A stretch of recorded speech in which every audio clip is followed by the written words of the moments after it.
we had to make a socket. This is a 2024 truck, so it's a brand new truck, got 21,000 miles on it. GM doesn't even have the socket, so we didn't have a choice but to make a socket.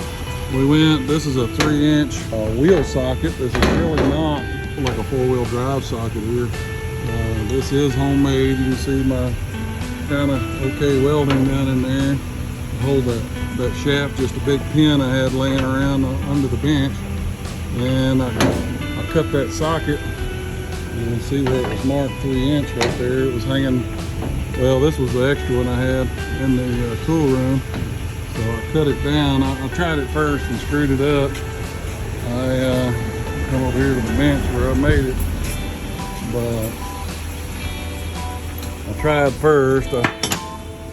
This is the end of the socket. You can tell it was a 3-inch, what is that, 8-point socket that I cut up. I had more than one, so, well, it was a little too big out here on the end, so I kind of messed it up. And I cut the socket further down, and here's all the other pieces where I cut these out in between here just to make the little knobs. I didn't weld these on. That's part of the socket. I just cut these pieces out,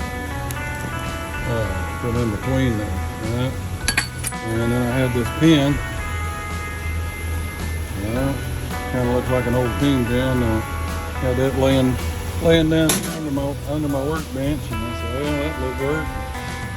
Cut it all up, used my handy dandy DeWalt grinder there, and cut it up and welded that pin in there, and voila, we got a socket that not even General Motors has.